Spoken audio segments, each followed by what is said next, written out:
Welcome to the deep dive. Today we're getting into something really quite strange from history, Dancing Mania. Or the dancing plague, as it's sometimes called. Yeah. Imagine this. Whole communities just gripped by this urge to dance, but not, happy dancing, something else entirely. Exactly. We're talking mainland Europe, mostly between the 14th and 17th centuries. And it's groups of people, sometimes huge groups, hundreds, even thousands. Thousands. Yeah, thousands just dancing erratically for days, sometimes weeks, think less, like Village Festival, more. Uncontrollable physical compulsion. It was exhausting. It sounds exhausting, almost unbelievable, really. And you said this wasn't just a one-off weird event. No, not at all. We see these significant outbreaks. Aachen in 1374 is an early big one. And then Strasbourg in 1518, that's probably the most famous case. Right, I've heard of the Strasbourg one, so it kept happening over centuries. What actually happened to the people doing the dancing? Well, the consequences were often, frankly, devastating. People danced till they literally dropped from exhaustion. Yeah. Collapsed. They sustained injuries, broken bones sometimes, and yeah, tragically, some people died. The accounts from the time, they paint a really grim picture. The physical toll was immense. And the real kicker is, nobody at the time really knew what was causing it, right? Not really, no. They had theories, of course, but nothing solid. And what's wild is that even now, with modern science and psychology, there's still no single, easy answer. It's still a mystery. Which leaves us with this fascinating collection of possible explanations. Exactly. And that's what we want to dive into today. We're going to unpack this really bizarre piece of history, look at the accounts we have from the time, and then explore the main ideas about what might have been going on. And it had so many names, too, didn't it? St. John's dance, St. Vitus's dance. Epidemic chorea, collective mental disorder, mass madness, all these labels trying to grasp something so, well, weird. Yeah, and those names, especially St. John's or St. Vitus dance, they give you a big clue right away about how people at the time understood it. How so? Well, think about the mindset back then, 14th to 17th century. Religion was central. So for many, this wasn't just a medical issue, it was supernatural. A curse, maybe. Divine punishment. From the saints themselves, like St. John or St. Vitus. Precisely.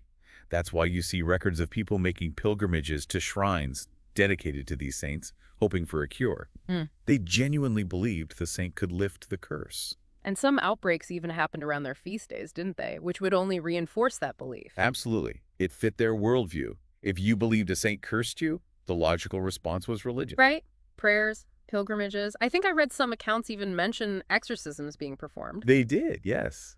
The idea being that maybe demons or even the devil were possessing the dancers. It shows how deeply ingrained those beliefs were. So you have this backdrop of intense religious faith, fear of God's wrath.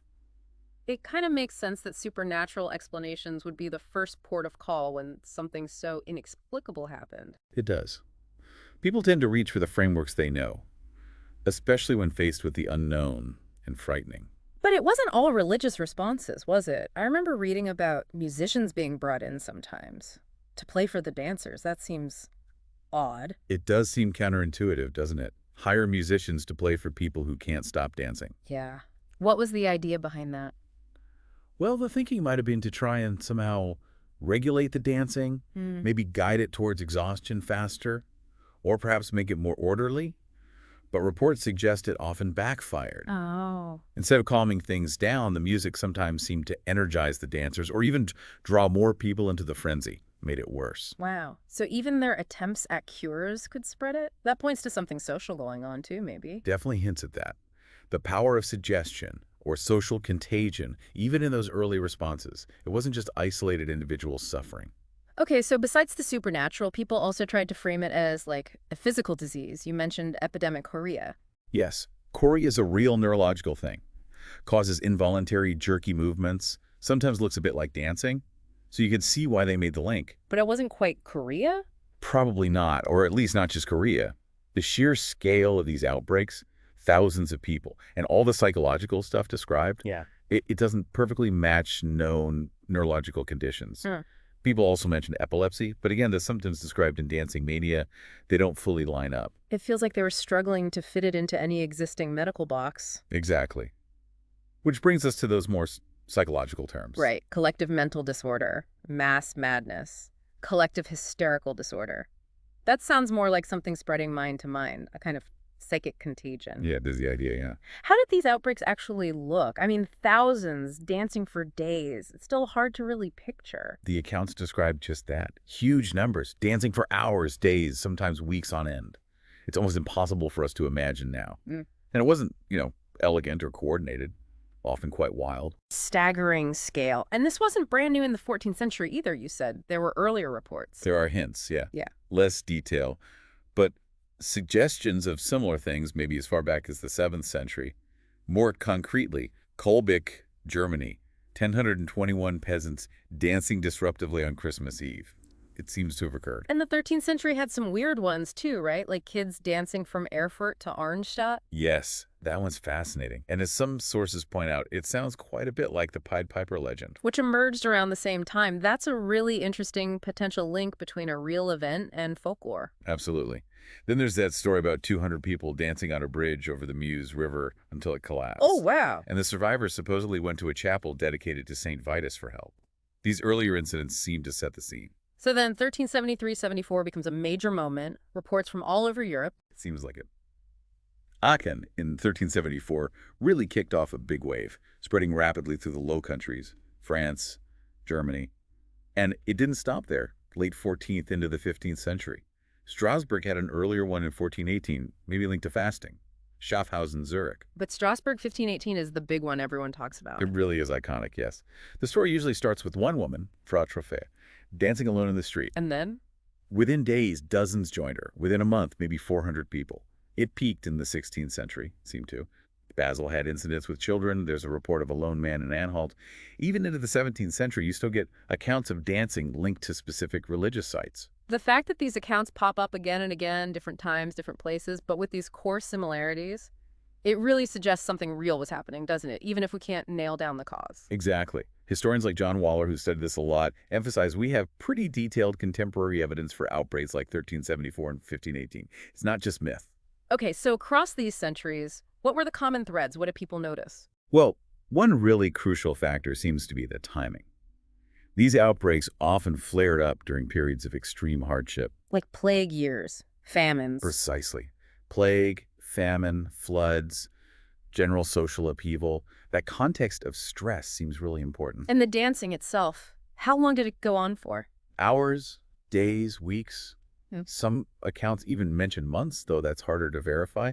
Just relentless movement. And while we sometimes picture it as mostly women, Yeah. contemporary sources actually suggest it was often mixed groups.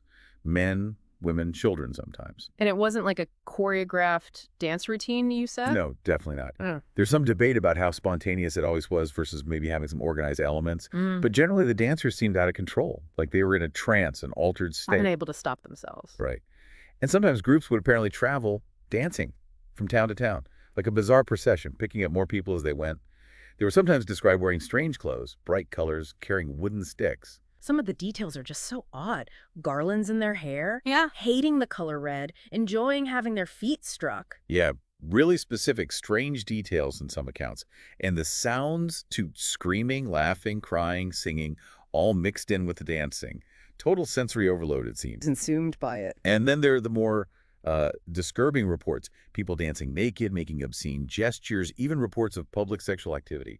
Some acting like animals, leaping, howling. Goodness. And the physical toll you mentioned, broken ribs.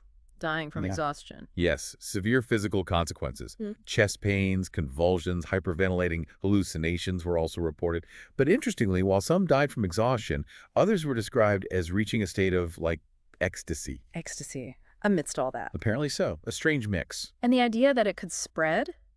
That's unsettling, too. Starting small, maybe in a family, then engulfing more people. It almost sounds like a disease spreading. It does have that feel, but a purely biological explanation is tricky, as we said, which brings us neatly to the theories, doesn't it? Right. We touched on the supernatural ones, curses, saints. Which were very real explanations for people at the time.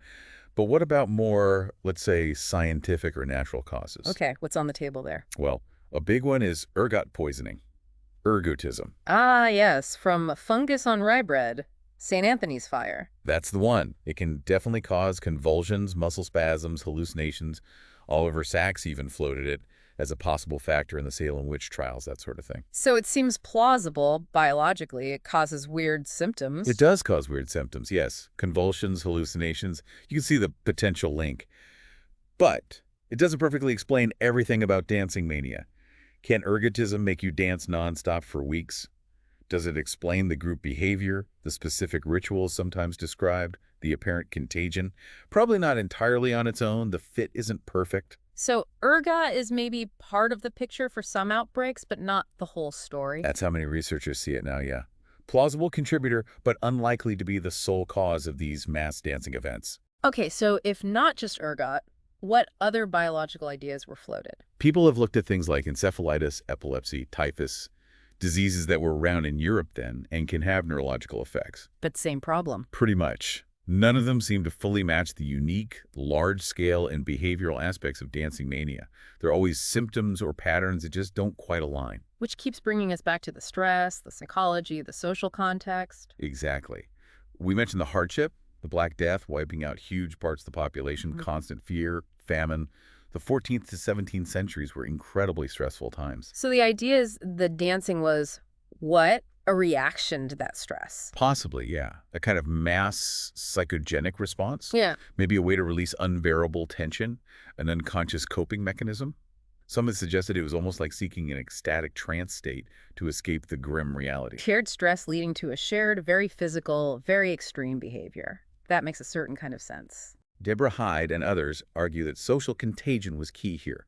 Beliefs and behaviors spreading through stressed populations, maybe along trade routes, or flaring up at areas where people already knew about dancing mania. The idea itself could be contagious. Like mass hysteria, basically. That's one way to put it, yes.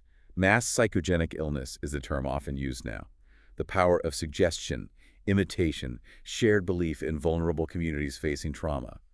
It can be incredibly powerful. And maybe some outbreaks weren't even entirely spontaneous. You mentioned staging. That's another theory, yeah. Yeah. That maybe some events were more like organized, possibly religious rituals that outsiders just didn't understand and described as madness. Like forbidden cults or something, using the mania as cover. Potentially.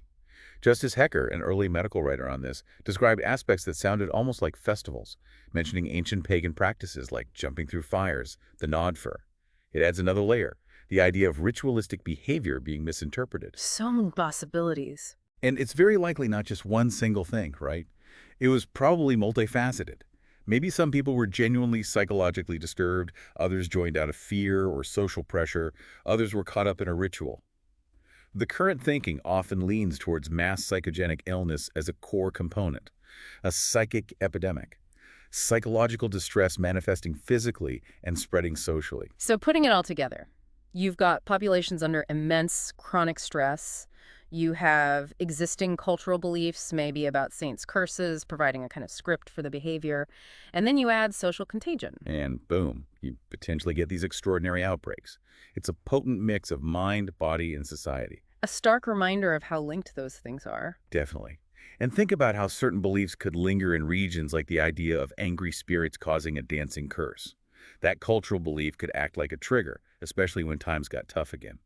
You see something a bit similar, though different, in Italy with tarantism. Where people dance to cure a spider bite. Right, the belief in the tarantula bite triggering frenzy dancing as the supposed cure. Again, it shows the power of cultural belief systems in shaping these kinds of episodes. It's amazing how these really bizarre historical events can actually teach us so much about human psychology, about how societies react under pressure. Absolutely. So, just to wrap up our deep dive here, dancing mania, Yeah. it was real, historically documented over centuries in Europe, these dramatic scenes of uncontrollable dancing, And the explanations are all over the map, from ergot fungus and other diseases. to these really significant psychological and social factors. Mass psychogenic illness, stress response, social contagion, maybe even some ritual elements mixed in. But no single smoking gun. No easy answer. It seems like it was this complex storm of biological, psychological, and social factors converging at specific moments in history. Yeah, that complexity is key. What really stands out, I think, is how these different threads connect. You see echoes in folklore like the Pied Piper. You see the incredible power of belief shaping both the problem and the cure. and just how much social dynamics can drive collective behavior. For me, it's just the sheer strangeness and the human cost. Trying to imagine thousands compelled to dance, some literally to death. It's profoundly unsettling, but also completely fascinating. It really stretches how you think about history and what humans are capable of, doesn't it? It really does. Which leads to a final thought maybe for you listening. Are there modern parallels? Maybe not literal dancing plagues, but are there other kinds of collective behaviors, responses to today's stresses that might operate on similar lines? Think about social contagion online or other mass phenomena. Interesting question. Yeah, it makes you consider the power of our minds, the power of the group, and how those forces continue to shape strange and unexpected events, even now. Something to think about.